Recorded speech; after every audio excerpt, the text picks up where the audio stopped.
अब अगर रावण ही नहीं होता तो राम जी को हम कैसे परस्यू करते? क्योंकि अगर रावण नहीं होता तो श्री राम को आने की आवश्यकता क्या थी? सभी वैसे ही सही से अपना जीवन जी रहे होते ना।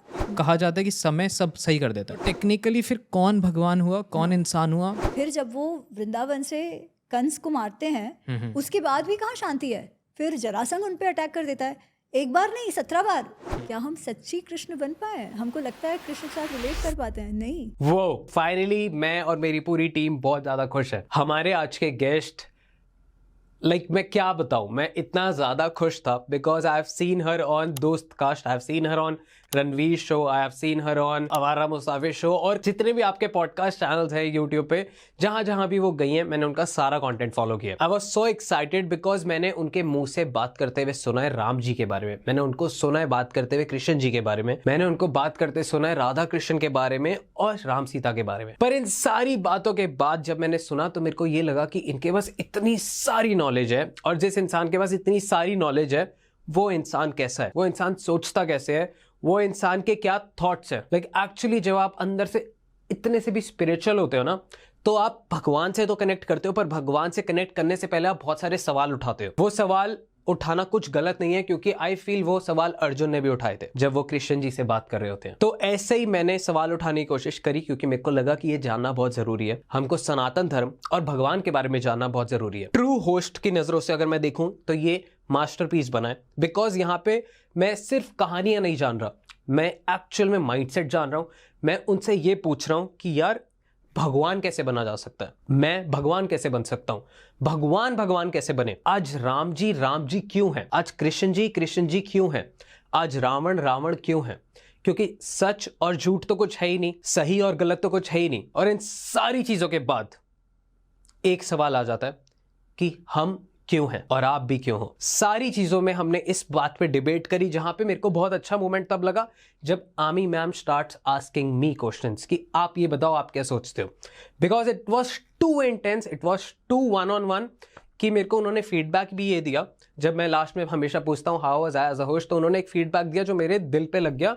शी सेड कि ऐसे पॉडकास्ट आने और जरूरी है, बिकॉज यहाँ पे सिर्फ हम लोग सुन नहीं रहे, हम लोग एक्चुअल में वन ऑन वन डिस्कशन कर रहे हैं। This is one of my actual favourite podcast, because यहाँ पे मैं खुल के अपने थॉट्स बहुत वनरेबली पुट कर रहा था, जो बहुत सारे लोगों को शायद ऑफेंस भी कर सकते हैं। शायद से आपको लगे कि क्या बकवास कर रहा है ये भाई, क्यों फालतू बोल रहा है ये सारा हमारे हिंदू धर्म के बारे में। बट बिलीव मी, मेरी कोई भी इंटेंशन नहीं थी। मेरी इंटेंशन एक्चुअली वो थी जो शायद अर्जुन की थी, जब उन्होंने कृष्ण जी को बोला था कि आप मेरे को अपना रूप दिखाओ। सो उसी प्योर इंटेंशन से, किसी भी हेटरेट को हटा के, this podcast is one of my very debateful, intellectual and knowledgeable podcast. अगर आप इतने से भी भगवान से कनेक्टेड हैं, इस पॉडकास्ट में आपको मजा आ जाएगा, बिकॉज मेरे को आया। अगर आप भगवान से इतने से भी कनेक्टेड हैं, तो ये पॉडकास्ट ऐसा है जो आपको इससे थोड़ा सा और कनेक्ट कराएगा,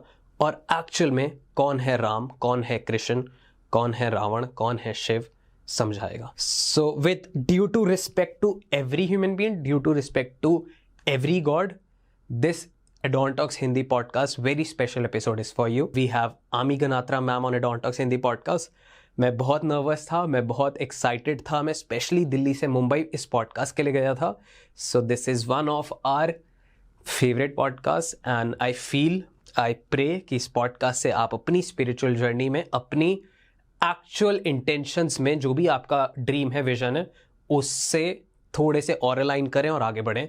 सो बस इतना बोलना चाहूँगा। आमी मैम के बारे में मैं क्या बताऊँ, आप बस पॉडकास्ट देखो और आपको बस प्यार हो जाएगा। That's it. Don talks Hindi podcast देखने के लिए शुक्रिया, देखते रहें और ये पॉडकास्ट एंजॉय करें। Enjoy yourself, you are watching Don talks Hindi podcast. Hello ma'am, welcome to Don talks Hindi podcast. नमस्ते, very nice to be here. जय श्री राम। जय Shri Ram. So I am very excited, और मैं बहुत ज़्यादा एक्सट्रीमली खुश हूँ, और स्पेशली मुंबई आया हूँ इस चीज़ के लिए कि हम पॉडकास्ट कर रहे हैं आपके साथ। मेरी पूरी टीम एक्साइटेड थी, एंड वी वांट कि आप हमारे स्टूडियो आते, बट ऑफ कोर्स टाइम और सारी चीज़ें। सो आज मैं बहुत एक्सट्रीमली खुश हूँ। अभी शायद दिख नहीं रहा होगा कि थोड़ा सा नर्वस भी हूँ, क्योंकि अपने स्पेस में भी नहीं हूँ, but thank you so much पहले तो ये करने के लिए, यस करने के लिए। And second, I want to talk about Ram ji, I want to talk about Krishan ji. मेरे को भगवान जी को समझना है, मेरे को भगवान जी को जानना है, क्योंकि हमने ये देखा कि भगवान जी जब मनुष्य अवतार लेके आए तो वो एक नॉर्मल मनुष्य वाली लाइफ जी रहे थे। एक बहुत ऑर्डिनरी फैमिली में उनका जन्म हुआ जो और ऑर्डिनरी तो नहीं कहोगे, राजा का परिवार है। नहीं, ऑफ कोर्स कृष्ण जी और ऐसे अगर मैं देखूं तो फैंसी तो सबके साथ हो रहा था, बट इन द सेंस की ऑर्डिनरी लाइफ थी। उन्होंने वो भी एक राजा महाराजा वाला भी चीज़ एकदम ग्राउंड लेवल पे हमें सिखाई। So I have to be careful with my words I guess. तो उसके लिए माफ़ कर देना जितने भी देख रहे हैं। तो द थिंग इज कि आई वांट टू नो कि राम जी कैसे बने। पहला सवाल यही है, हमेशा मेरे दिमाग में आता है कि जो भगवान हैं सारे, उनको भगवान का दर्जा दिया जाता है, पर क्यों? जस्ट बिकॉज वो अवतार लेके आए थे या उन्होंने बहुत चमत्कार करे? बट इस लेवल के चमत्कार करने के लिए भी आपको एक माइंडसेट चाहिए जो बचपन से, जैसे हनुमान जी को देखा जाता है कि हनुमान जी को बताया गया कि वो हनुमान जी हैं, उनके पास शक्तियाँ हैं।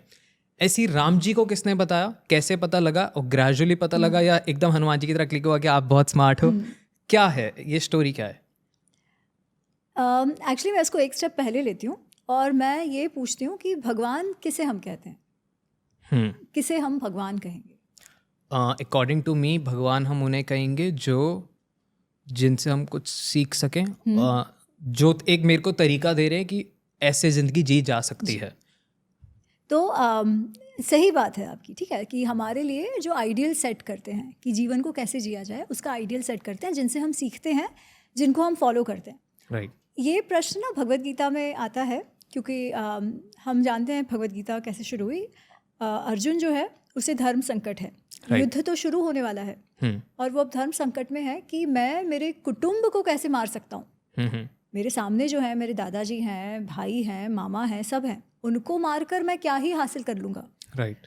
तो ये भूल जाते हैं वो तब कि युद्ध क्यों हो रहा है। वो साधारण युद्ध नहीं था, वो न्याय के लिए युद्ध था, धर्म के लिए युद्ध था।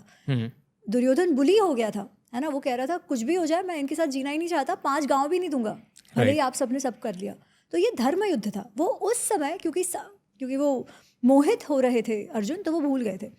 तो जब उनको समझाते हैं कृष्ण तो बहुत कुछ कहते हैं, फिर अंत में तो नहीं, बट वो जब बात उनकी चर्चा चल रही है तो वो कहते हैं कि तुम अपना धर्म करो, अपना कर्म करो, और जो आउटकम है, परिणाम है, उसके विषय में ना सोचो, वो तुम मुझे अर्पण कर दो।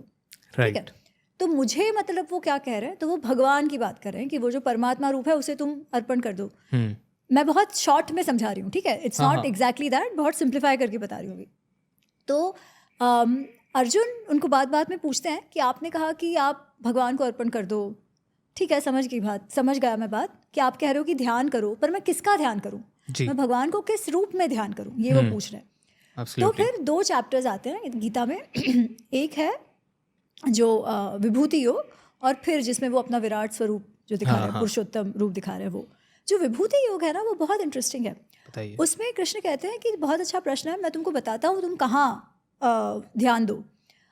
वो और ना वो बहुत सारी ऐसी चीज़ें बताते हैं। वो कहते हैं कि इन सब में जो सर्वश्रेष्ठ है उसमें तुम मुझे देखो। जैसे जो गणना होते हैं, जो मेजरमेंट्स होते हैं, उसमें तुम मुझे काल समझो, ठीक है। जो रुद्र हैं सारे, उसमें तुम मुझे शिव समझो। जो वॉरियर्स हैं, जो वॉरियर्स शस्त्र लेके जो वॉरियर्स हैं, उसमें तुम मुझे राम समझो। ये जो यदुवंशी है उसमें तुम मुझे कृष्ण समझो। पांडवों में तुम मुझे अर्जुन समझो। ऐसे वो बहुत सारी बात कहते हैं। वो कहते हैं जो ज्योति है उसमें तुम मुझे सूर्य समझो, ठीक है। वो ये कहते हैं कि जो भी उत्कृष्ट है, जैसे वो ऋषि है, तो ऋषियों में जो बहुत समझदार ऋषि है, उसमें एक बार वो कहते तुम मुझे बृहस्पति समझो, जो भी सबसे श्रेष्ठ है, सबसे जो श्रेष्ठ है, जो उत्कृष्ट है, जो विभूति मत है, उस सब में तुम भगवत अंश को देखो जी। इसका अर्थ क्या हुआ?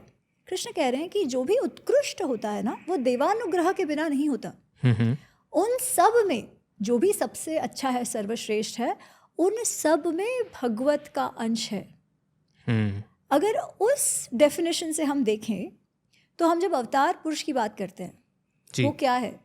वो उस समय हम उन्हें पुरुषोत्तम कहते हैं, है ना। अवतार पुरुषोत्तम, जो मनुष्य है उसमें सर्वोत्तम।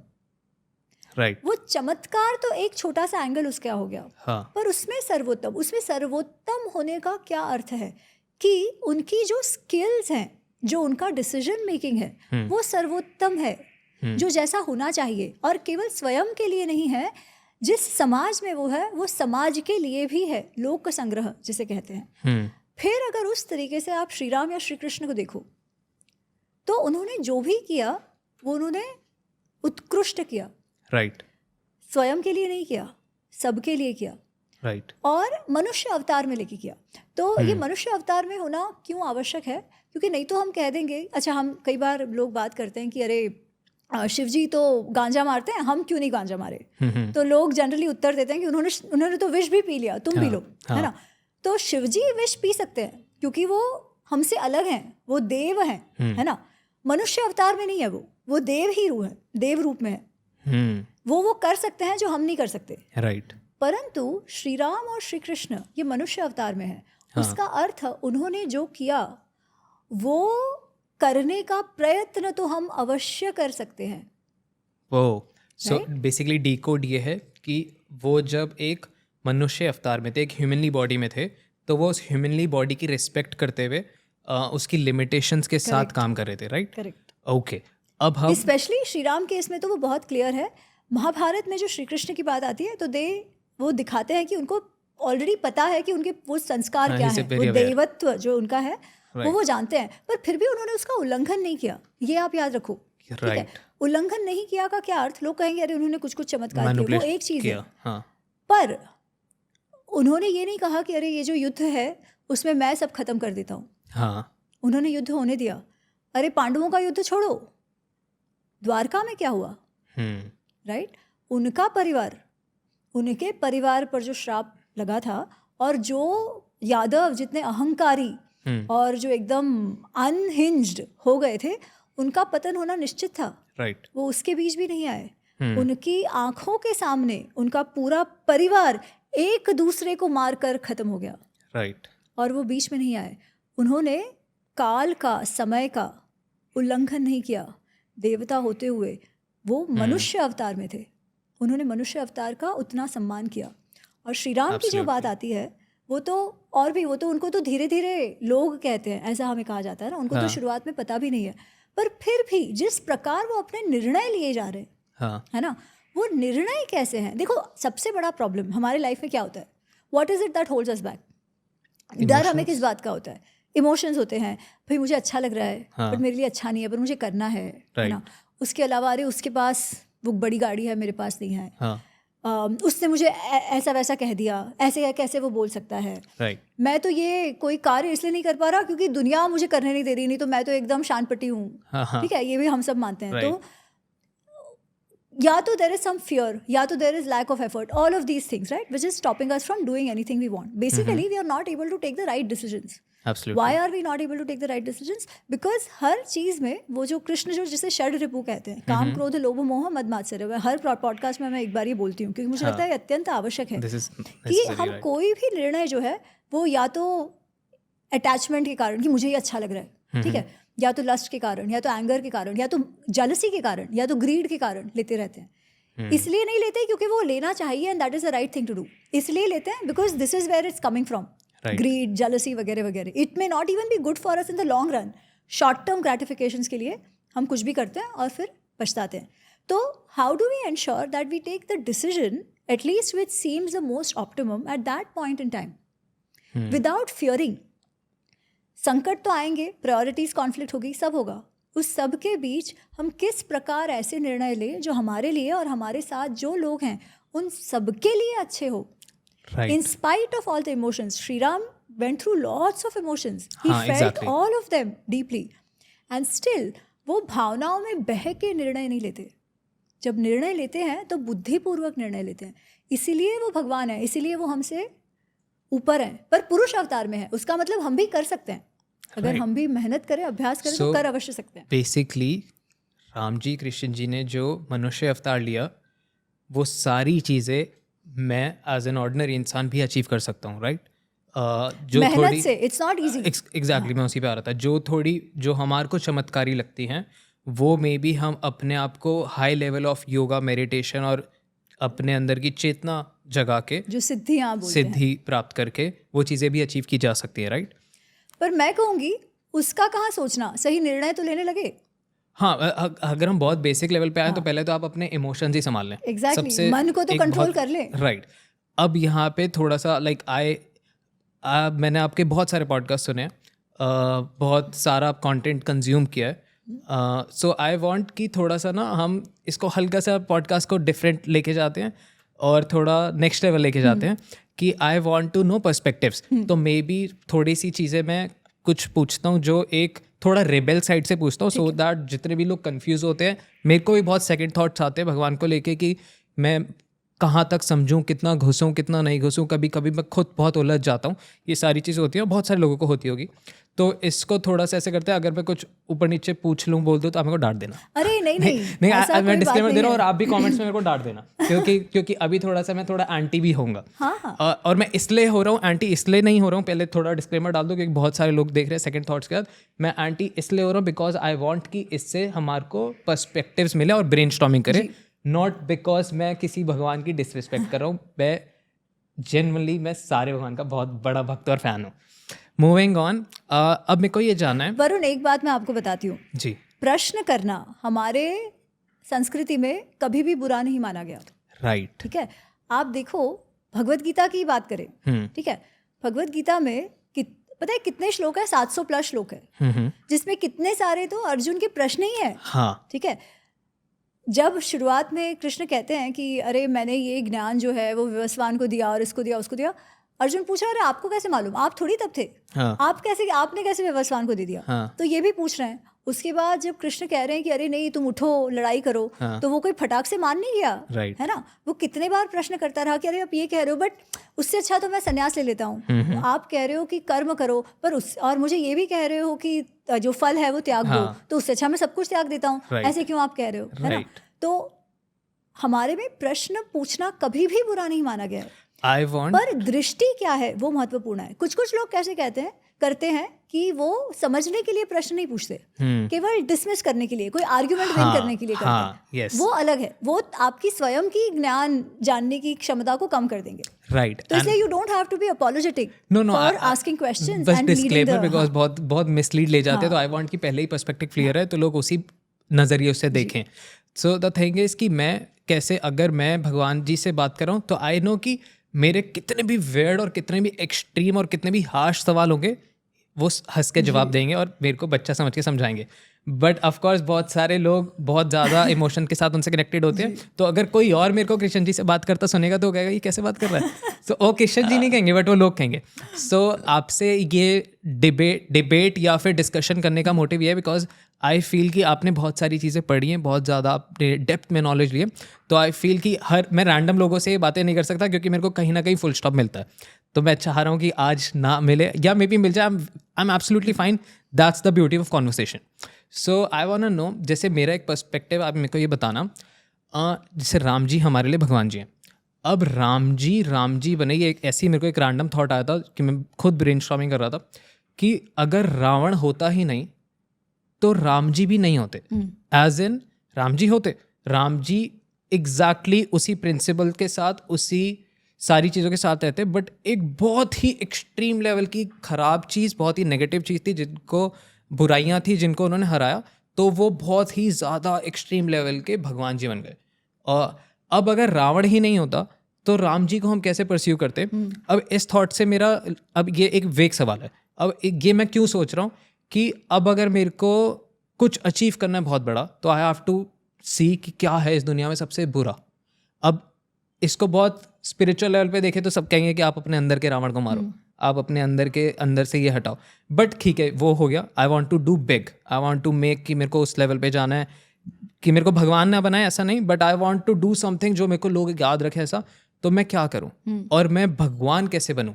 ये मैं एक घमंड से नहीं पूछ रहा, इसको कैसे पुट करूँ मेरे को समझ नहीं आ रहा। आप सवाल समझे मेरा? कि मैं भगवान से अपने आप को कंपेयर करने की बिल्कुल कोशिश नहीं कर रहा हूँ, but I want to know कि एक इंसान भगवान कैसे बने। ओके, तो इसका देखो उत्तर से ज्यादा पे मेरा व्यूज इस पे बता। हाँ, आई वांट टू डिस्कशन। यथा सामर्थ्य सब, जब अगर आप 10 लोगों को ये प्रश्न पूछोगे 10 लोग अलग अलग चीजें बताएंगे। एब्सोल्युटली। तो इसमें is there like one answer to this? Maybe not. इतनी विद्वत्ता मेरे में नहीं है कहने की कि यही आंसर है, पर मैं इसका पर्सपेक्टिव आपको यथा सामर्थ्य बताने का प्रयत्न करूंगी। जी।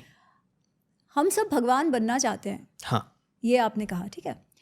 अगर हम हमारे जो ज्ञान है, जो उपनिषदिक ज्ञान है, उसको समझे तो हम क्या कहते हैं? अहम ब्रह्मास्मि, मैं ही वो ब्रह्म हूँ। हाँ।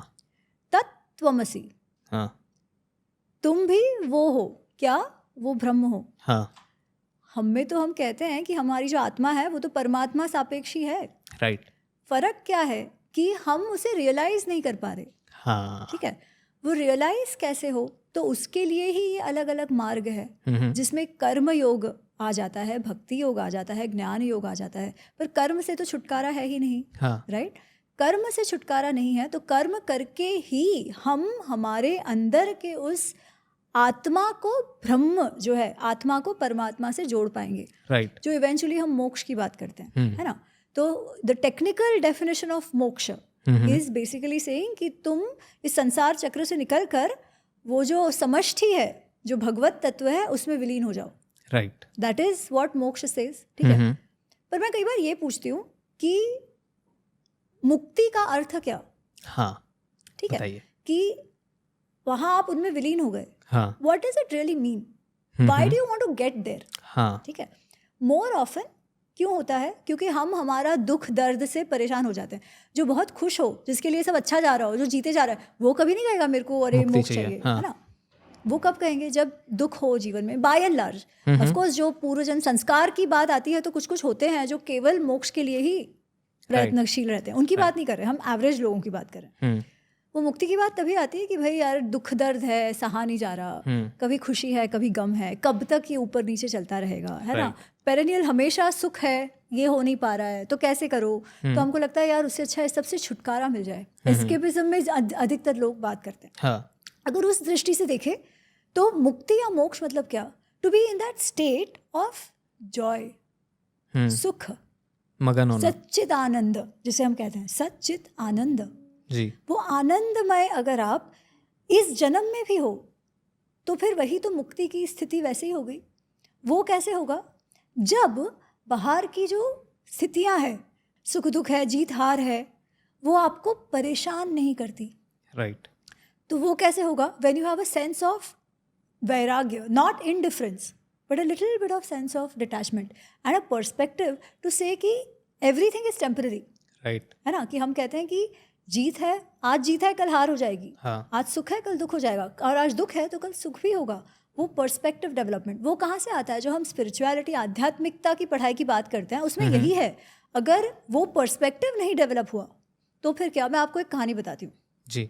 ठीक है, अभी I know your answer was from the Ravana side, जहाँ मैं आऊँगी, अगर मैं ना आऊँ तो मुझे याद दिलाना। ठीक है, वैसे मेरे बहुत सारे सवाल और आगे बीच में बैठा, कहानी होता वाले। तो एक मैं ये कई जगह पर कहानी बताती हूँ, मुझे बहुत पसंद है। एक चाइनीज फार्मर था, एक ये बेसिकली एक चीन की कथा है, चीन की फोकलोर है। ठीक है, तो एक चीनी किसान था और उसने एक बड़ा सा घोड़ा खरीदा। ओके, वो बहुत सुंदर घोड़ा था, बहुत ही बढ़िया अरबी घोड़ा था। तो सारे जो आसपास वाले जो थे लोग, वो आए, वो गांव वाले, और बोले अरे भाई तुम तो बहुत नसीबवान हो, क्या बात है, क्या घोड़ा लाए हो, वाह वाह वाह, तुम्हारी तो चांदी लग गई, जो कहते हैं ना कि भाई इतना सुंदर, तुम तो बहुत खुश नसीब हो।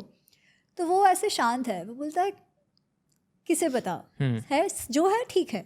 हाँ, और ये गांव वाले कहते हैं कैसा है, इतना अच्छा हुआ है तो भी से खुशी नहीं हो रही।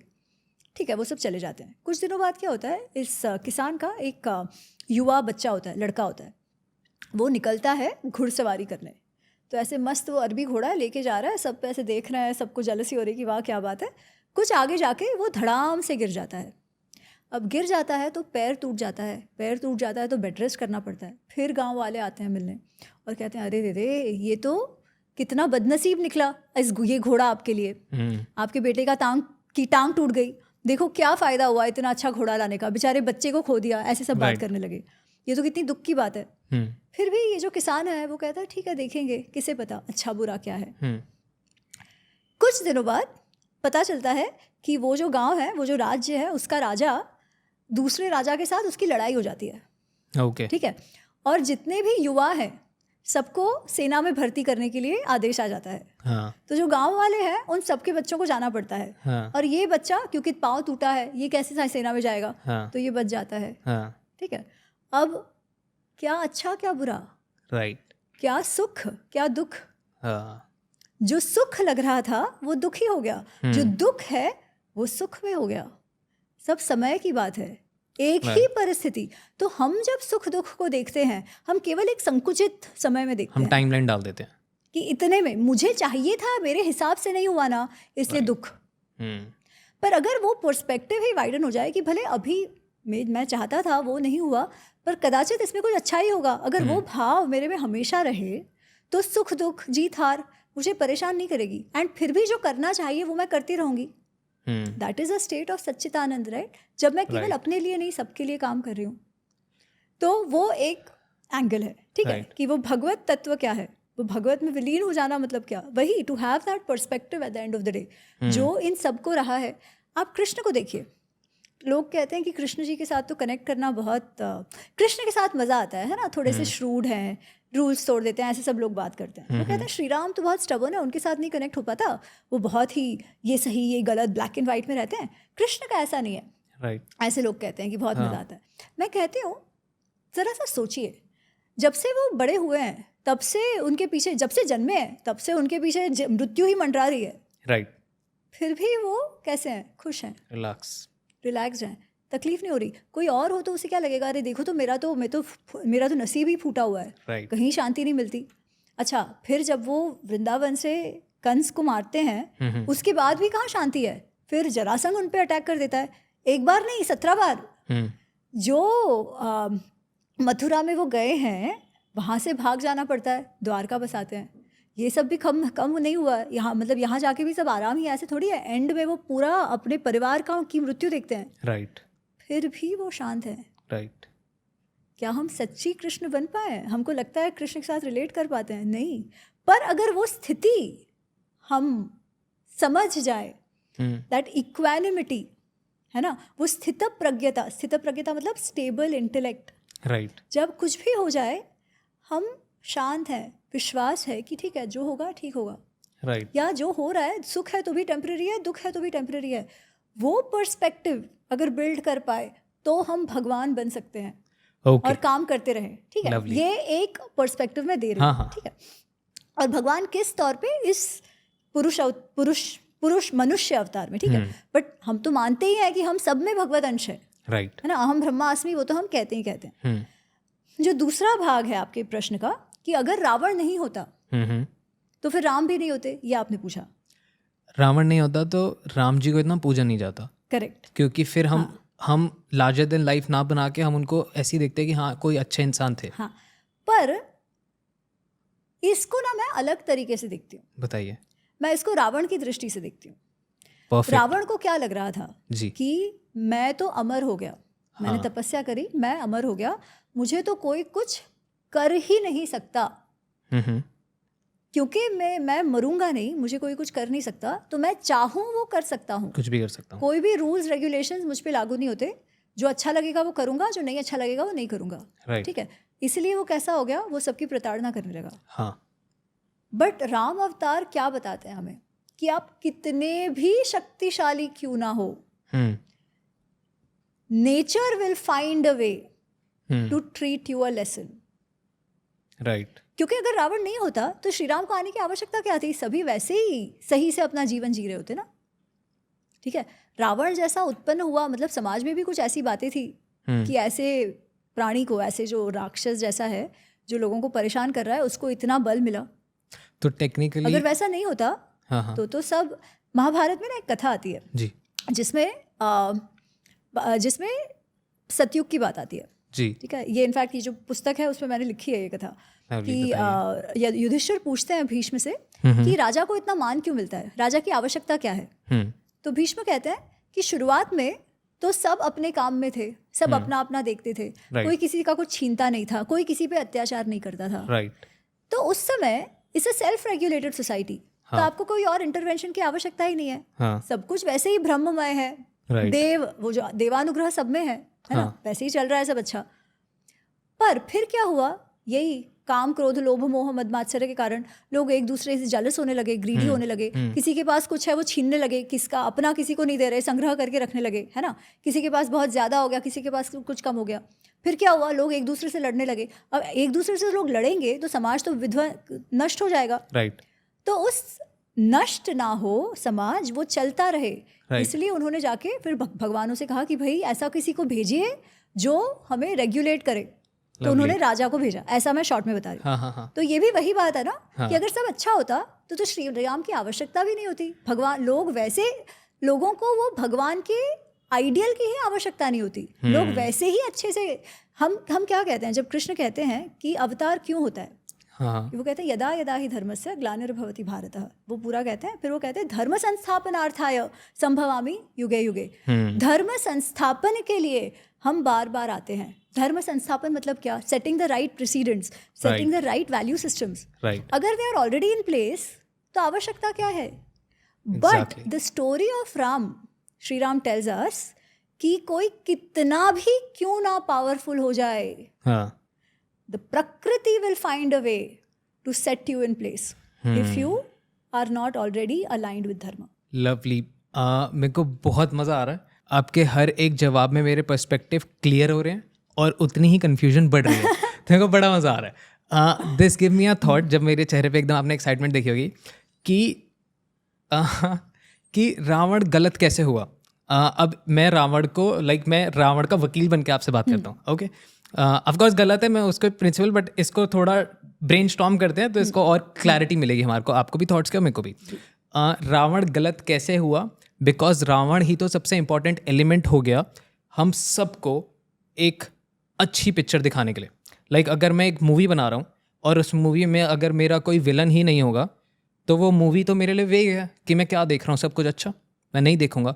तो रावण बहुत इंपॉर्टेंट एलिमेंट हो गया। अब वो इंपॉर्टेंट एलिमेंट बना दिया, ठीक है, अब यहाँ तक हमारे को क्लियर हो गया। पर आज की डेट में अगर सपोज मैं एक बहुत ख़राब इंसान हूँ, बहुत ही रावण जैसा थॉट्स का हूँ, माइंडसेट मेरा ऐसा है, और सामने वाला कोई राम जी जैसा है, वो मेरे को ख़त्म करेगा, तो वो मेरे को ख़त्म करेगा, तो टेक्निकली मैंने रावण बन के भी तो सोसाइटी के लिए बहुत अच्छा कर दिया। तुम्हारी आवश्यकता क्या थी अगर सब कुछ वैसे ही अच्छा चल रहा था, है ना। अगर देखो, अगर धर्म संस्थापित ही था तो आवश्यकता क्या है राम जी की?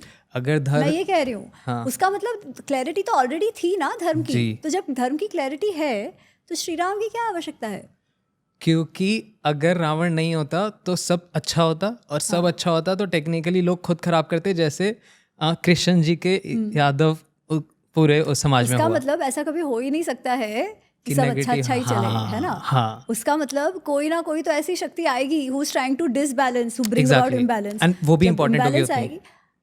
इम्पॉर्टेंट मतलब क्या? If it was not there, the people were still going to live and survive, ना। It came and it brought about the imbalance. अगर इम्बैलेंस नहीं होता, हाँ जी। अच्छा मुझे एक बात बताओ, जी जी जी, हाँ, आज अगर टेररिस्ट अटैक होता है, राइट, तो विल यू से कि अच्छा टेररिस्ट अटैक हुआ, इसके कारण हमारे सिक्योरिटी फोर्सेस और अच्छे हो गए? पर टेक्निकली देखा जाता है तो ऐसा होता भी है।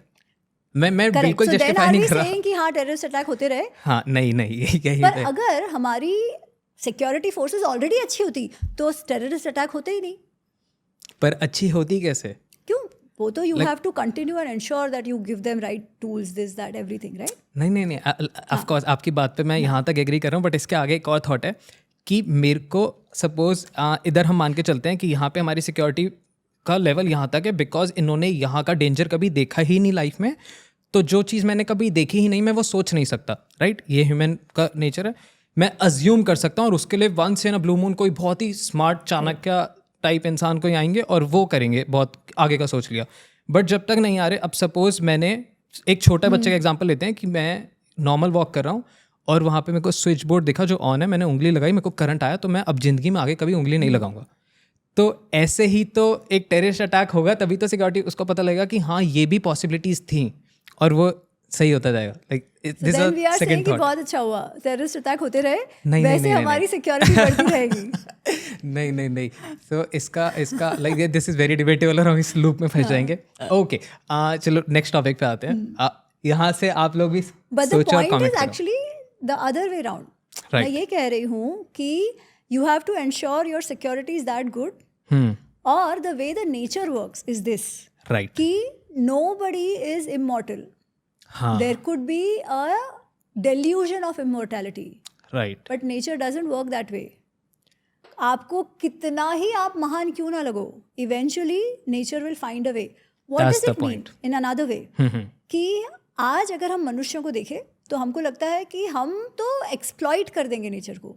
हमको लगता है हमारे बाद तो कोई आने वाला नहीं है, तो ये जीवन है तो रिसोर्सेज को जितना खत्म करना है कर दो, ये वो. हम तो the Abrahamic view is man is eight the top of the value chain. Right. ये सब कुछ मनुष्य के लिए ही है, तो इसे किसी और का देखना नहीं है. आप एक्सप्लॉइट करते रहो, नेचर को एक्सप्लॉइट करते रहो, नेचर को एक्सप्लॉइट करते रहो. But the thing is manushya is not the top of the chain. Right nature will find a way to ensure कि आपका आधा पॉपुलेशन ही खत्म हो जाए. Right right. तो हम चाहे ना चाहे का तो सवाल ही नहीं है. So I give you one more thought. मैं कल ही किसी से डिस्कस कर रहा था कि ये पूरी पृथ्वी बिल्कुल नेचर सब कुछ अलाइन था, फिर मनुष्य आता है और वो सोचता है कि मैं इसको और बेटर करता हूँ, और वो उस रेस में लग जाता है कि और अच्छा करता हूँ और अच्छा करता हूँ, और वो इतना इनोसेंटली स्टूपिड है कि वो अच्छे के चक्कर में सब खराब करे जा रहा है. आई डोंट थिंक वो इनोसेंट है, वो अहंकार है कि हम सब कर सकते हैं और ये मेरे भोग के लिए है. तुम समझे? हाँ मैं समझा. It is not innocent, it is us thinking कि ये सब तो हमारे ही लिए है. राइट हमको क्या लगता है कि ये जो जंगल है, हम लोग किसी और प्राणी का देखते ही नहीं है. हमको Right. लगता है जंगल है ना, इसको भी उखाड़ दो, हमको रहना है. हाँ. और प्राणियों को क्या क्या फर्क पड़ता है, उनको शिकार करके खा जाएंगे. तो वो वी आर जो at the top of the value chain. That is the अहंकार ऑफ द मनुष्य. राइट पहले के मनुष्य ऐसे नहीं होते थे. They lived aligned with the प्रकृति. Right. But when you don't, कुछ टाइम तो चलता है, बट फिर nature will play a role. फिर उसमें प्रलय आप- आती है. हाँ, फिर वो दैट इज ऑल्सो, भले आप उसको पर्सोनिफाई किसी रूप में नहीं कर रहे, पर वो हो तो रहा है धर्म संस्थापन के लिए ही. तो it is an idea which is being expressed metaphorically, is another way to look at it. Right.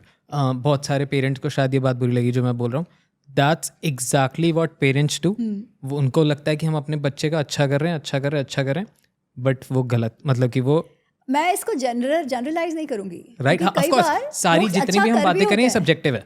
नहीं, बट ये जो पेरेंट्स वाली बात है, I would say more often than not वो लोग सही होते हैं, इसीलिए बाद में जाके बच्चों को अक्ल आती है. राइट. आपको एक बात बताती हूँ, मैं जब sorry I am cutting of.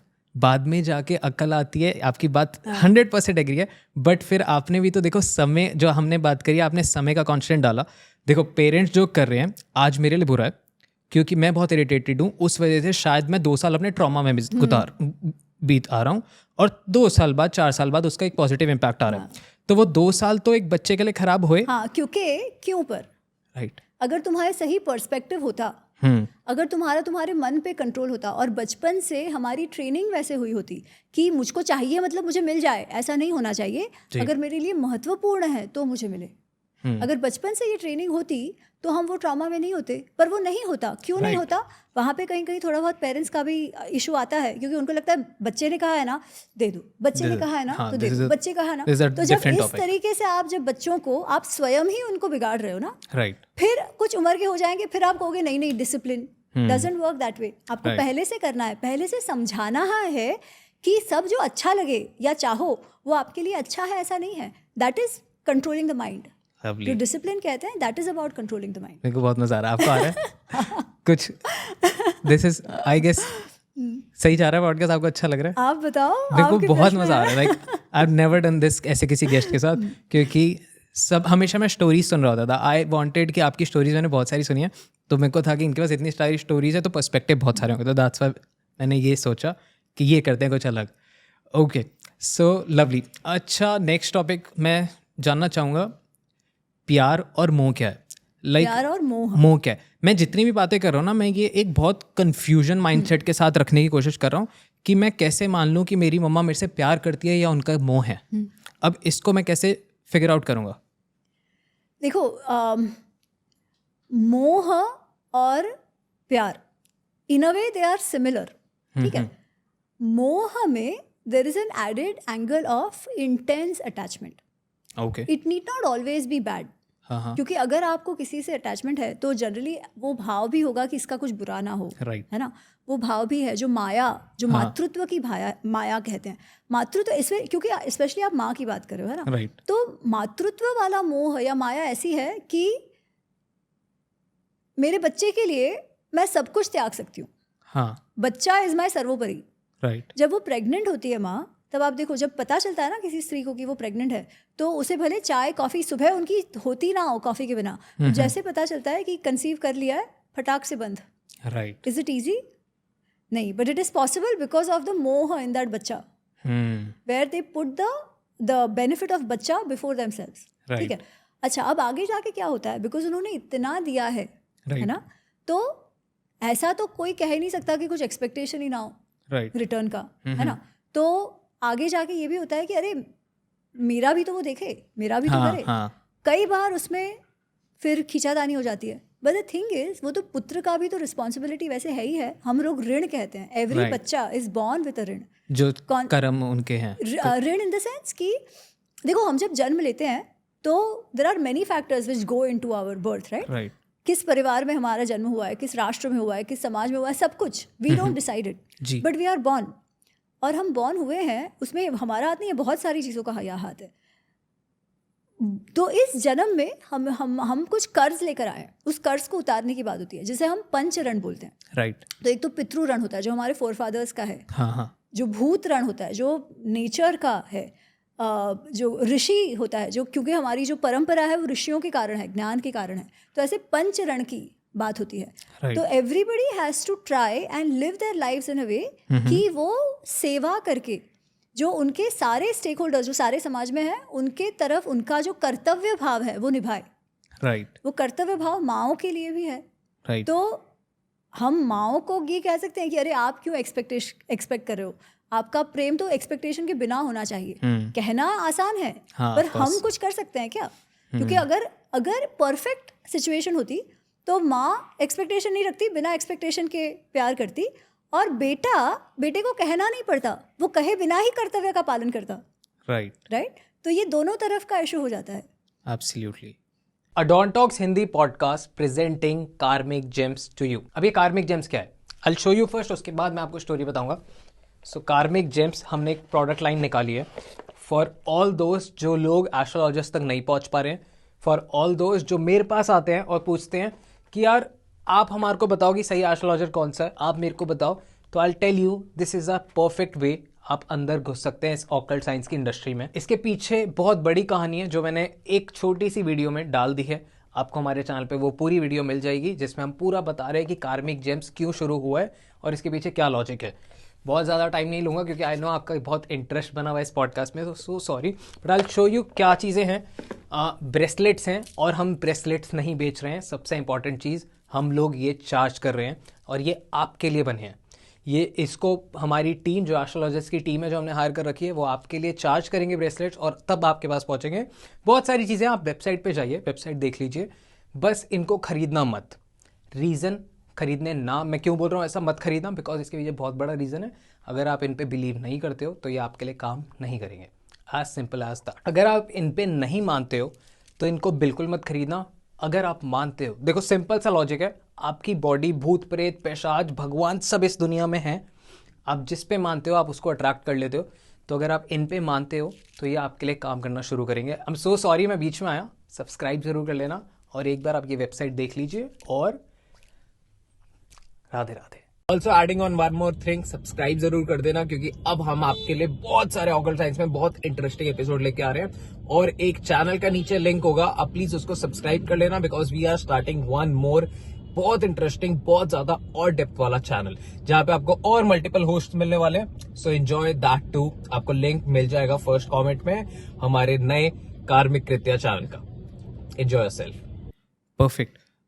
जब भी हम किसी भी इंसान की स्टोरी, किसी भी हम भगवान जी की स्टोरी जब लेते हैं, सो वी सी उन्होंने सबको खुश कर दिया और टेक्निकली उनसे लोग परेशान भी हुए। Like what I am saying कि अगर हम राधा कृष्ण जी को एक स्ट्रीमलाइन से देखें, सो अगर हम कृष्ण जी की नज़रों से देखें तो उन्होंने बहुत अच्छा किया सब कुछ, बहुत सारी चीज़ें हमको सीखने को मिली एज अ बहुत सारे ऑर्डिनरी लोगों को। हम राधा जी के पर्सपेक्टिव से देखें तो हमारे को बिल्कुल एक्सट्रीम लेवल पे बहुत सारी चीज़ें सीखने को मिली और उसके बीच में हमारे को बहुत ह्यूमनली इमोशंस भी दिखते हैं। अब यहाँ पे जो हमने थोड़ी देर पहले बात करी टाइम का कंस्ट्रेंट, सपोज मैं कुछ भी कर रहा हूँ लाइफ में, आई फील मैं कुछ भी करता हूँ गलत, वो टेक्निकली साल बाद 2 साल बाद जाके मेरे को सेंस बनाता है कि हाँ वो जो हुआ अच्छा हुआ। तो इसमें कौन क्या कर रहा है? फिर तो सब समय ही कर रहा है। लाइक अगर मैंने आज किसी के साथ बुरा किया, टेक्निकली वो 2 साल बाद जाके अच्छा हो जाएगा। कैसे अच्छा हो जाएगा? कि जैसे एक कहा जाता है कि समय सब सही कर देता है। तो टेक्निकली फिर कौन भगवान हुआ, कौन इंसान हुआ, सब क्या हुआ? पर कौन सा कार्य, कौन सी बातें, वो महत्वपूर्ण है। अगर तुमने जो कार्य है वो सही भाव से किया है, किसी को परेशान किए बिना, ठीक है, तो भले शुरुआत में तुम्हें दुख हो, राइट, या कष्ट हो, right. आगे चल के उसका फल अच्छा होगा। Lovely. परंतु लेट्स टेक अनदर एग्जांपल, बाकी सबका छोड़ दो, स्वयं के लिए, ठीक है, अभी तुम सिगरेट पी रहे हो, तुम्हें बहुत अच्छा लग रहा है, राइट, बट फिर क्या वो अच्छे के लिए था या बुरा के लिए था? एक्सट्रीम खराब। हाँ, सिमिलरली तुमने किसी की कुछ वस्तु छीन ली, अभी तो तुम्हें बहुत अच्छा लग रहा है, but it is going to come back to you, right? So फिर वो लॉन्ग टर्म में भी अच्छा नहीं होगा, बुरा ही होगा। Okay, I will ask you something. So how have you done that? Right. With what motive? All that will determine whether it is a lasting happiness या long term happiness या long term sorrow. Lovely. बहुत सारी बार क्या होता है कि मैं खुद भी और बहुत सारे लोग रिलेट भी करेंगे और शायद मैं भी, आप भी करो, हम लोग इमोशंस में जब फंसते हैं, so we try doing things जो थोड़ा सा मेरे इमोशन के हिसाब से होता है और थोड़ा सामने वालों के। अब उसमें हमें पता होता है कि यार अगर मैं वो नहीं करूँगा तो मैं बहुत अच्छा कर रहा हूँ, कि मतलब एक प्रिंसिपली सोसाइटी के अकॉर्डिंग वो राइट चीज़ होगी अगर मैं वो नहीं करूँगा, बट मेरे इमोशंस कहते हैं कर। मैंने वो किया, पर मैं गलत इंसान नहीं हूँ, मैं दिल साफ़ है, और मैं जिसके साथ भी कुछ कर रहा हूँ ऐसी कोई भी चीज़, लाइक मैं सिर्फ रिलेशन की बात नहीं कर रहा हूँ, लोगों के बिजनेस में भी ऐसी चीज़ें होती हैं, हर इंसान इस सिचुएशन में फंसता है। तो जब मैं वो चीज़ें कर रहा हूँ, मेरे सारे भाव नेक हैं, मैं किसी का बुरा नहीं चाह रहा, बट सिचुएशंस ऐसी हैं जो मेरे को वो करना पड़ रहा है। उन सिचुएशन के कॉन्सिक्वेंसेज ये होते हैं कि जो सामने वाला बंदा है या सामने वाला ग्रुप है या सोसाइटी है, वॉट, वो आपको बहुत एक्सट्रीम लेवल पे मिसजज कर जाते हैं या वो आपसे बहुत डिटैच हो जाते हैं, पर उनका भी कनेक्शन इतना होता है कि वो भी इमोशनली आपसे जुड़े हुए हैं, बट एक पॉइंट पे वो डिटैच भी हो रहे हैं, उनको लग रहा है कि ये सिचुएशन के अकॉर्डिंग सही नहीं है। अब सिचुएशन आगे बढ़ती है, टाइम आगे बढ़ता है, आपके पास एक खुद का एक बैगेज बन जाता है कि मैं गलत नहीं था, पर मैं उस सिचुएशन में अपने आप को सही साबित भी नहीं कर पाया और समय आगे बढ़ गया। समय जैसे जैसे आगे बढ़ता है, 2 साल 3 साल 5 साल 10 साल what ever, you feel like कि जो भी हुआ अच्छा हुआ, और हम वो उस पर आप हंसने लगते हो कि यार ये क्या छोटी छोटी बातों में इतना टेंशन ले रहे थे।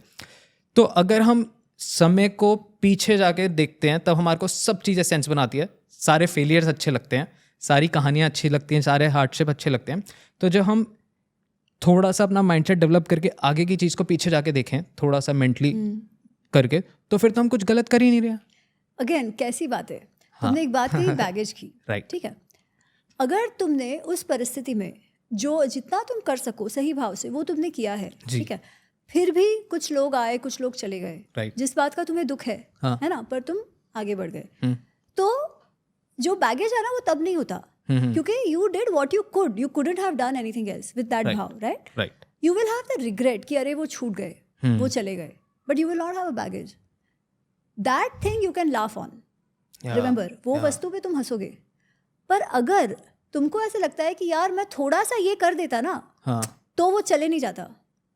अगर मैंने थोड़ा सा ये ऐसा कर दिया होता ना, थोड़ा और मेहनत कर दी होती, राइट, तो सिचुएशन अलग होती। या मैंने ये किया, भले आई ट्राई टू जस्टिफाई कि ये सही है, बट मेरे मन को मालूम है मैं गलत कर रहा था। हाँ, ये भी होता है। वो गिल्ट जो होता है, बैगेज उस बात का होता है, वो बात आगे जाके आप जस्टिफाई तो कर लो, बट बैगेज उस बात का होता है। जब बैगेज होता है तब आप सुखी नहीं होते आगे जाके भी, because it hurts you, right. वो जो गिल्ट है ना, जो बैगेज है, that hurts you. So what do they से, जनरली क्या कहेंगे कि वो बैगेज को साफ करो। हाँ, कैसे साफ करो? या तो यू डेवलप अ पर्सपेक्टिव, या जिसके साथ जो भी हुआ है उसको साथ जाके क्लैरिफाई कर दो, क्लोजर दे दो, क्लोजर दे दो, राइट। तब तक खुश नहीं रहोगे। तो आप हर चीज पे पीछे मुड़ के हंस नहीं सकते। पीछे मुड़ के आप उसी चीज पे हंसोगे जिस पे आपको कोई भी गिल्ट नहीं रहा है, where you have done what you could do best. Lovely, कितने बढ़िया पर्सपेक्टिव्स हैं आप। नाइस। जैसे मैं ये सारे विचित्र सवाल पूछ रहा हूँ, मैम करिए हाँ।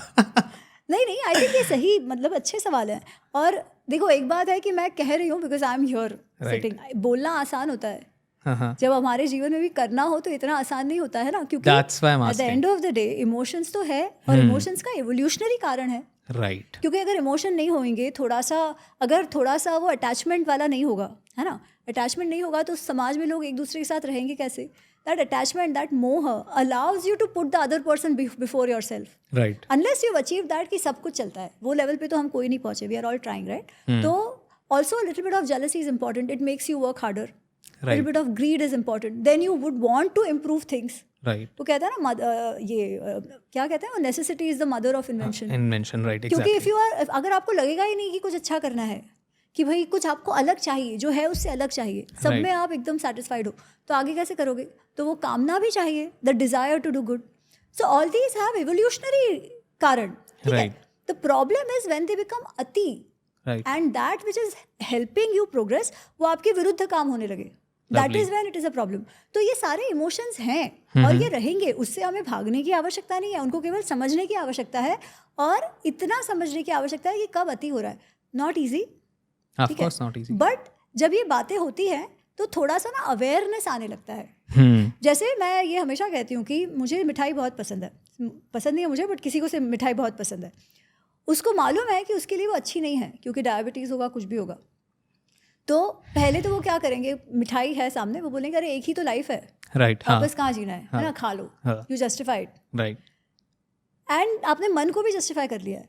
But when you have all these talks, because you know कि आपके लिए अच्छा नहीं है ना, तब आपको पता है कि यार I know it's not good for me, but at this point I am becoming weak, right, I am eating it, but I am eaten it also with an awareness, I am not trying to justify it to myself, I am Right. Aware कि मैंने ये किया है, तो at least मुझे इतना तो motivation आएगा कि भाई मैं कल जिम में जाऊँ। तो that awareness is also important. Consciousness. धीरे धीरे, हाँ, कि अगर गलती भी कर रहे हो तो acknowledge it, don't justify it, don't rationalise it, because even if you do, अंदर मन में जो वो साक्षी बैठा है ना, उसे तो पता ही होता है। Exactly, lovely. सो आपकी बातों में ही बहुत सारे सवाल हैं और जवाब भी हैं, तो एक और सवाल मेरे दिमाग में आया, और इस पे भी क्लैरिटी लेना बहुत ज़रूरी है ऑडियंस को भी, और पर्सनली ये मेरी लाइफ का भी एक बहुत इंपॉर्टेंट सवाल है ये। I want to do so big. पहला प्रिंसिपल जो मेरे को, मतलब मम्मा ने बेसिक प्रिंसिपल जो सिखाया है, किसी के साथ गलत नहीं करना, इमोशनली चीट नहीं करना, फाइनेंशियली चीट नहीं करना, और किसी को भी फिजिकली कहीं बाय लॉ में रह के कुछ भी गलत नहीं करना। सारी चीज़ें अच्छे से लेके चलनी है। अब इसके बावजूद आई वॉन्ट टू अचीव बहुत एक्सट्रीम लेवल की हाइट्स। अब जब मेरे को पता है कि मेरे को वहाँ तक पहुँचना है, so I need to be smart, I need to be clever, and I need to be consciously clever, कि मेरे को पता है कि मैं उसको मैनिपुलेट कर रहा हूँ, but this is very necessary. अब मैं कोशिश ये करता हूँ कि मैं जितना मैनिपुलेट कर रहा हूँ उसमें उस इंसान का नुकसान ना हो, वो मैनिपुलेट होए उसका नुकसान ना हो।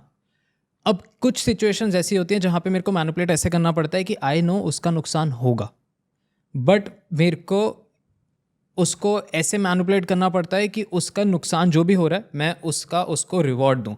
But this is not nice, because वो मैं कौन होता हूँ डिसाइड करने वाला, मैं भगवान नहीं हूँ, बट मेरे को जिस लेवल पे जाना है, अचीव करना है, I have to do that. अब मैं उसको कैसे जस्टिफाई करूँ कि मैं अच्छा इंसान हूँ या बुरा इंसान हूँ? एक तो you have gone in with N assumption कि बड़े बनने के लिए आपको मैनिपुलेट करना ही पड़ता है। I have been in that situation. But again, एक तो मैनिपुलेट करना पड़ता है, यू हैव अज्यूम्ड इट, ठीक है।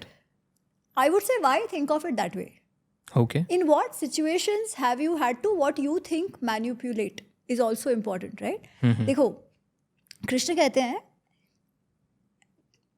सबसे पहले जब गीता शुरू हुई है और अर्जुन कहता है कि मुझे लड़ना नहीं है वगैरह, तो कृष्ण कहते हैं क्या कर रहे हो? Right. You must fight, and how? You should fight in a way that you can conquer the whole world. Right. हतोवा प्राप्स्यसि स्वर्ग जित्वा भोक्ष्यसे महिम। अगर मर भी जाते हो तो शौर्य वाली आपकी वीर गति को प्राप्त होगे और स्वर्ग में मजा करोगे, और जीत गए तो भी ऐसे जीतोगे कि पूरी पृथ्वी को भोग करोगे, right? So he is setting a very high goal, right, जो आप कह रहे हो कि be big, right? Yes, you should aim at the best in life, okay, and you should work for it. Krishna कहते हैं योगः कर्मसु कौशलम, योगः is excellence in action, right? And then he also says कर्मण्येव अधिकारस्ते मा फलेषु कदाचन। तुम्हारा जो अधिकार है, जो तुम्हारे कंट्रोल में है, वो तुम्हारा कर्म है, फल नहीं है. You can aim for the stars, but जो स्टार तुम चाहते हो वही पहुंचोगे क्या is not in your hand, right? That doesn't mean कोई और स्टार पे नहीं पहुंच सकते. वो इस पे भी पहुंच सकते हो, किसी और पे भी पहुंच सकते हो, but you still aim big. ठीक है, वो ये कहते हैं कि aim big and work for it. And work for it how? With the bestest of your ability. Okay. अब in that bestest of the ability में you are assuming that you have to manipulate. Right. But manipulate what is also the question. ठीक है. If the situation is such right. कि उस परिस्थिति का होना is actually causing harm to not just you but many other things, right? उसी को तुम मैनिपुलेट करोगे. अगर रास्ता सीधा होता तो आवश्यकता ही नहीं होती, right? तो ये तो कोई अड़चन आ रही है, बट वो अड़चन को तुम शॉर्टकट के लिए मैनिपुलेट कर रहे हो तो वो सही नहीं है. पर अगर वो अड़चन ऐसी है या वो ऑब्स्टैकल ऐसा है which is actually unjustified, right? क्योंकि कई बार कैसे होता है कि सरकारी ब्राइब वाला कुछ हो गया, then what do you do, right? Sometimes it's easier to just give it and move on because that's how the system is. You don't necessarily need to fight it. That is not manipulation. Right? That is just following the smart work flow.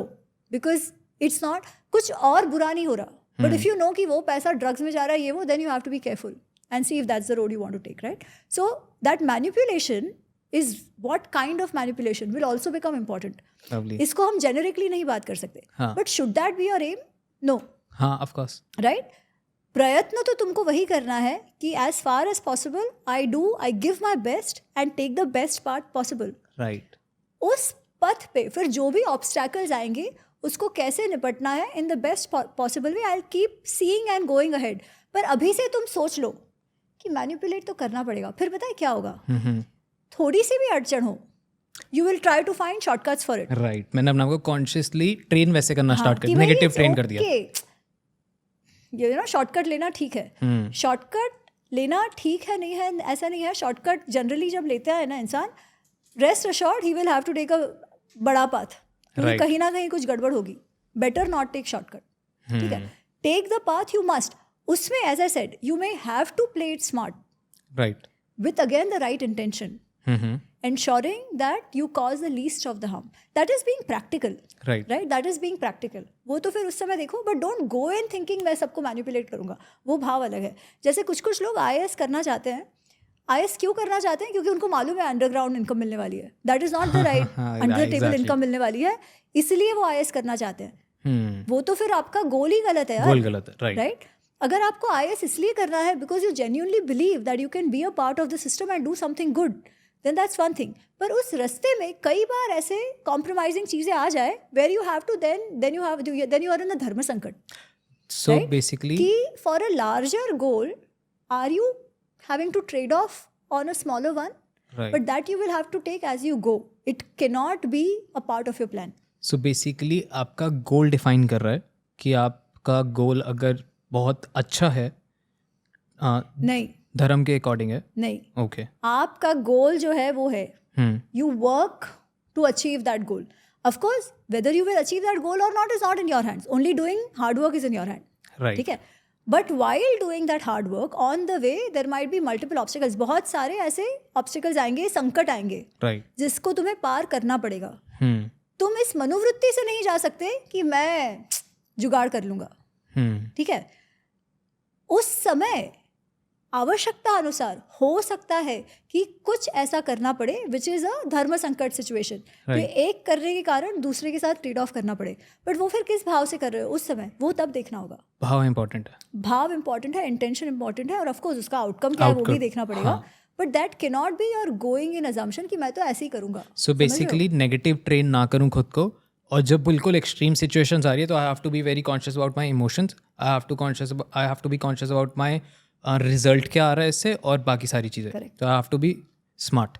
You have to be smart but always try to take the best path. धार्मिक smart, धर्म में रह के, discipline में रह के, and by law of course. Perfect. एक सवाल और आ रहा है दिमाग में, विच इज़, आई नो मेरा सवाल गलत है because of lack of information, but मैं आपने जो अभी लाइन बोली है इसको ही उसी पे मैं आपको कोट करना चाहूँगा, और आप मेरे को आंसर भी पता है बट आई वांट कि आप ये इलाबरेट करो बिकॉज ये भी एक बहुत इंपॉर्टेंट सवाल है. यू सेड कृष्ण जी ने अर्जुन को कहा कि तुमको ये युद्ध करना पड़ेगा और इसके बाद तुम स्वर्ग में जाओगे, यू विन एवरीथिंग, सब कुछ। मतलब अर्जुन को बहुत लैविश दिखा दिया गया, जो बहुत सारे लीडरशिप और सारी चीज़ों में होता है कि आपको ये मिल जाएगा, वो मिल जाएगा, स्वर्ग में जाके आपके मज़े होंगे, सब कुछ XYZ। And second moment he saying कि आपको कुछ भी रिजल्ट ओरिएंटेड नहीं रहना, आपको अपना कर्म करना है। सो एक ये सवाल है, ये जो है, अब इसको थोड़ा हाँ, रिजल्ट ओरिएंटेड नहीं रहना ये मैं नहीं कहूंगी, मैं ये कहूंगी आप रिजल्ट ओरिएंटेड रहो, बट रिजल्ट क्या आएगा वो आपके हाथ में ही नहीं है। इमोशनली डिटैच रहो। आप अगर कोई गोल ही नहीं है, then what are you fighting for? Arjun को वो वही फाइट करो नहीं कह रहे, वो फाइट इसलिए करो, जीतने के ही लिए फाइट करो, पर जीत होगी नहीं होगी वो तुम्हारे हाथ में है नहीं, but that should be your aim. You cannot fight to lose, right? Right. You have to fight to win. Right. However, whatever eventually happens, can you accept it? Because वो आपके हाथ में नहीं है. Let me explain this a little bit. हाँ. जो श्लोक वो कहते हैं कर्मण्येव अधिकारस्ते मा फलेषु कदाचन, आपका कर्म पर अधिकार है, फल पर अधिकार नहीं है। फल की अपेक्षा ना करो नहीं है, कर्म पर अधिकार है, फल पर अधिकार नहीं है। फल पर अधिकार क्यों नहीं है? फल पर अधिकार इसलिए नहीं है क्योंकि फल 5 चीज़ों पे डिपेंड करता है। कृष्ण ही कह रहे हैं, बताइए कौन सी 5 चीज़ें?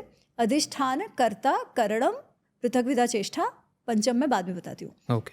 कर्ता, तुम किसी गोल के लिए काम कर रहे हो, ठीक है? तुम में अगर सामर्थ्य ही नहीं है, कैपेबिलिटी नहीं है, तो वो गोल कभी पहुंच पाओगे क्या? नहीं। उसका मतलब गोल अगर प्राप्त करना है तो सबसे पहले उस कार्य के लिए जो भी सामर्थ्य, जो भी स्किल सेट होना चाहिए, वो सब तुम में होना चाहिए और अच्छा होना चाहिए। You should be able to do it, right?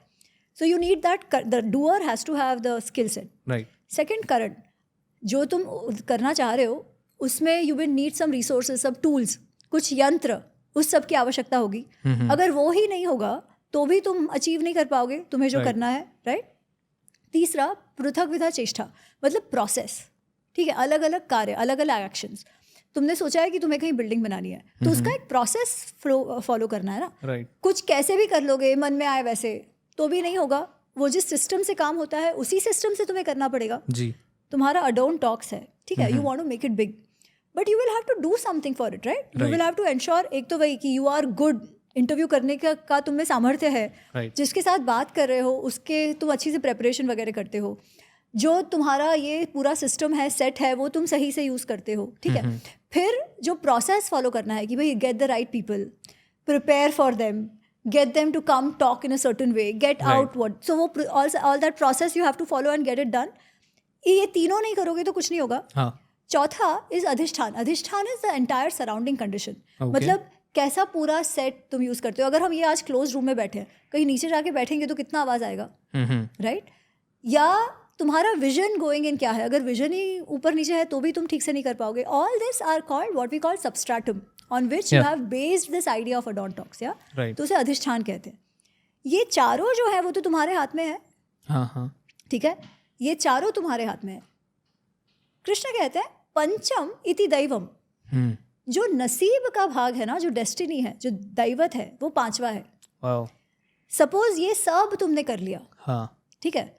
तुम्हारे पास बैकअप वगैरह भी सब तुमने ले ली, पर ऐसी सिचुएशन आ गई कि जबरदस्त आंधी आ गई और इलेक्ट्रिसिटी चली जाए, ठीक है? और वो बैकअप भी ना काम करे, सब करने के बाद तो तुम शूट कर पाओगे? You have done everything, right? नहीं होगा। But you cannot not do something which is not in your hands and that outcome will not come, lovely, right? हाँ। बट अगर तुम प्लान ही नहीं करते, ठीक है, तो वैसे ही कुछ नहीं होना था, राइट? तो दैवत comes into play only after you have done the hard work.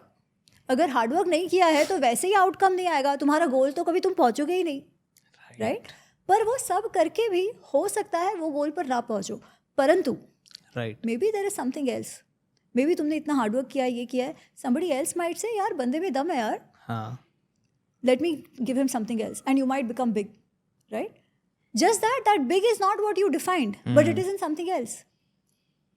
जो तुम्हारी दृष्टि उस समय थी, जितना तुम्हें इंसाइट था, तुम तो उतना ही सोच रहे थे, राइट? भगवान might have had some other things, और किसी और एरिया में तुमको बड़ा करना चाह रहे थे।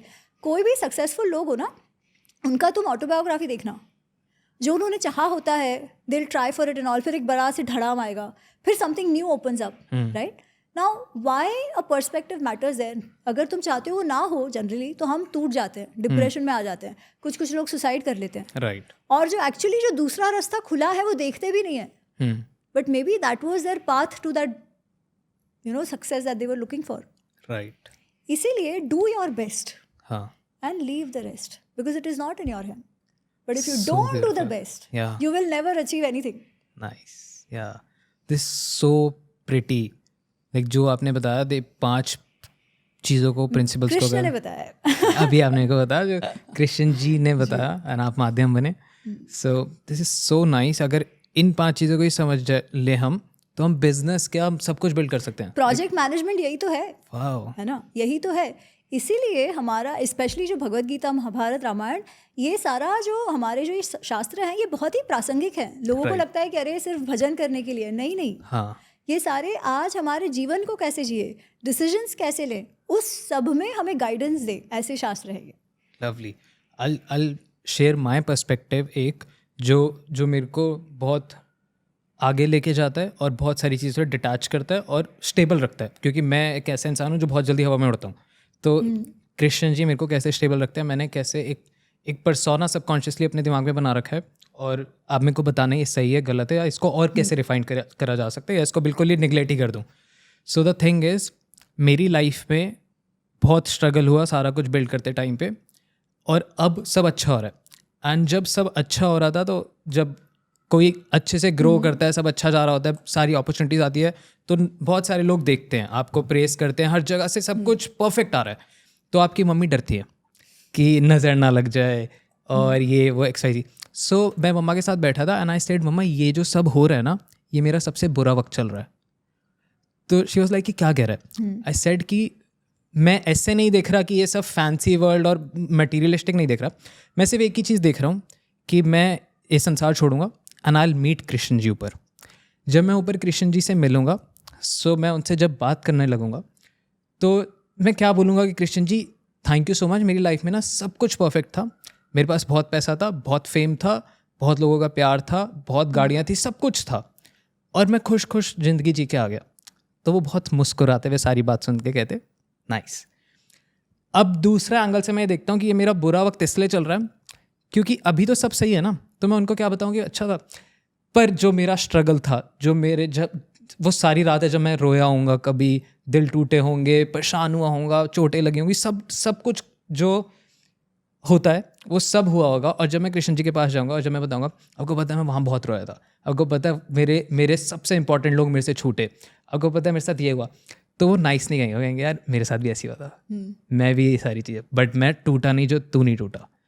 तो ये जो हो रहा है, जो सब सोसाइटी की नज़रों में बहुत फैंसी है, बहुत अच्छा है, ये मेरा सबसे ख़राब टाइम चल रहा है. और जो दूसरा है वो मेरे लिए सबसे अच्छा टाइम है, बिकॉज मेरे पास भगवान से बातें करने के लिए बहुत सारी स्टोरीज होनी चाहिए.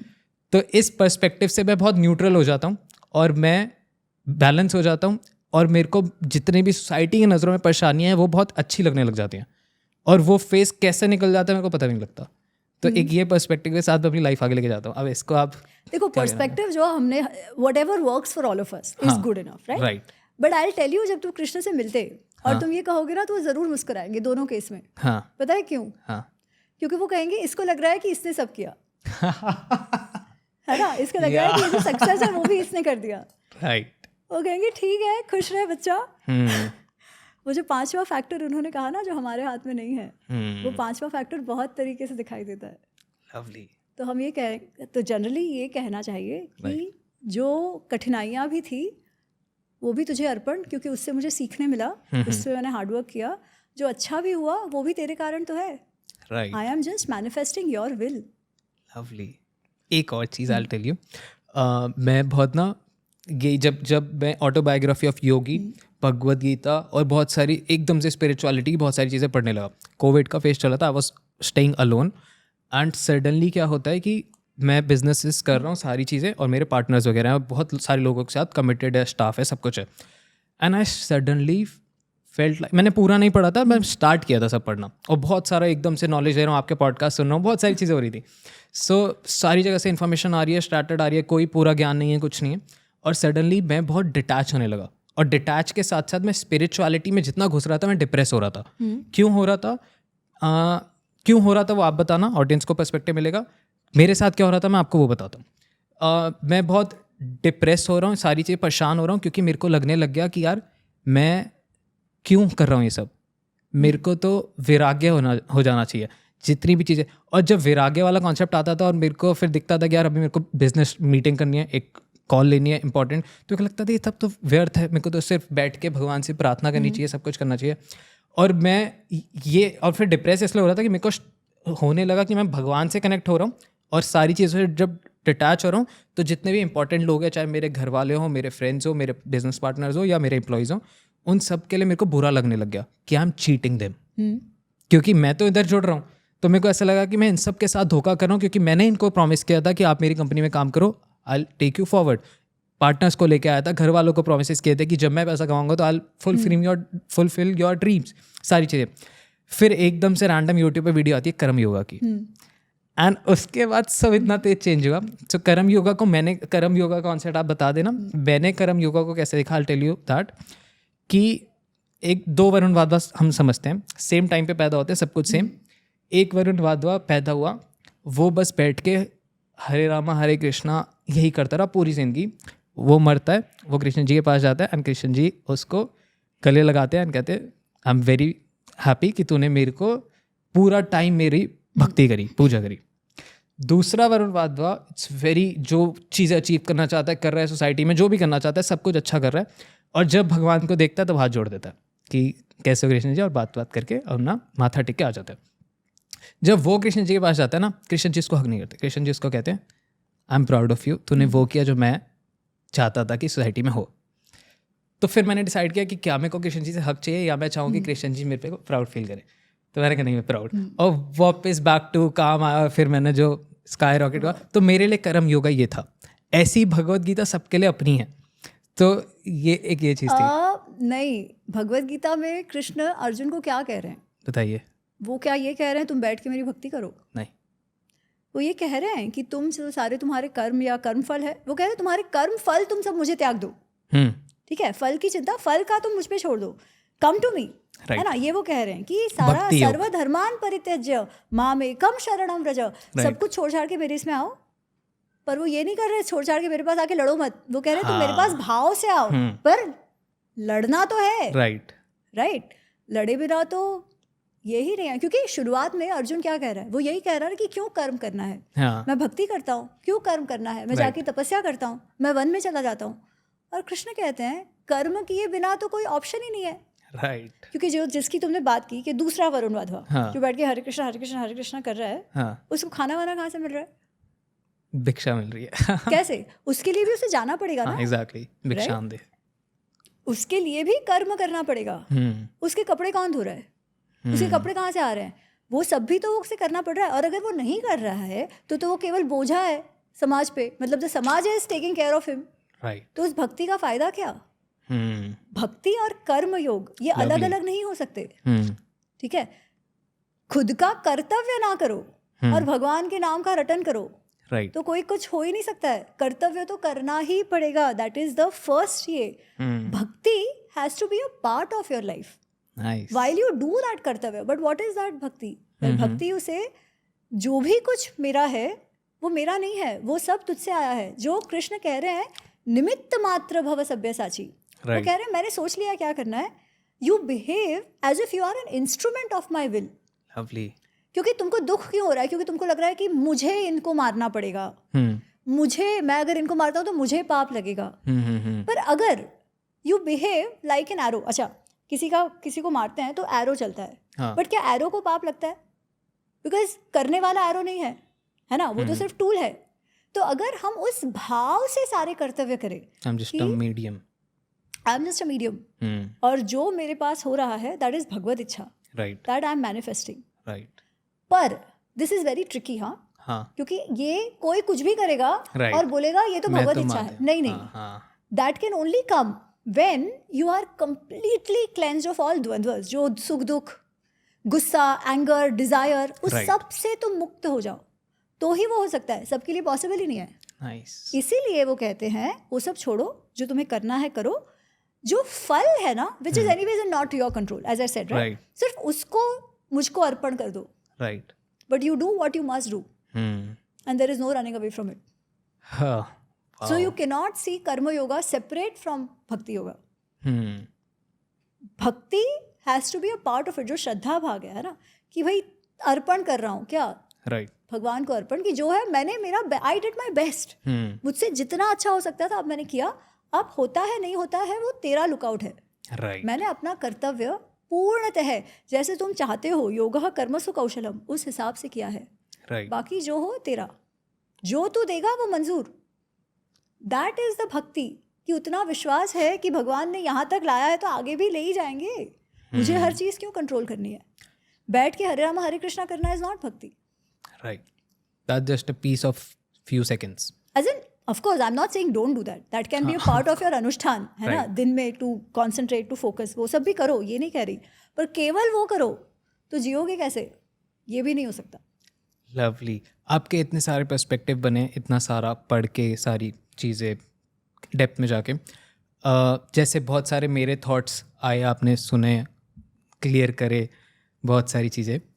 आप जब ये सारी चीज़ें जब पढ़ रहे थे तो आपको कैसे एक्सट्रीम थॉट्स आते थे, या आज भी आते हो? ऑफ कोर्स यार, मैं तुम सबसे बड़ी हूँ ना, तो थोड़ा जीवन भी ज़्यादा जिया है. और देखो, जनरली हम सीखते कब है? जब ऊपर नीचे चल रहा हो जीवन में. हाँ, जब सब अच्छा चल रहा हो तब कोई कुछ नहीं सीखता. बताइए. है ना, जब सब अच्छा चल रहा हो तब ये सब सोचने का समय का है. तो इट्स ओनली पर्सपेक्टिव डेवलपमेंट कब चाहिए होती है? जब we have to manage a failure और manage a downturn in life. Right, ideally what you learn there should also stay with you when you are doing well. Right, है ना, वो जो ग्रैटिट्यूड है, वो जो कृतज्ञता है, वो तभी भी भूलनी नहीं चाहिए. Right, that is a real learning.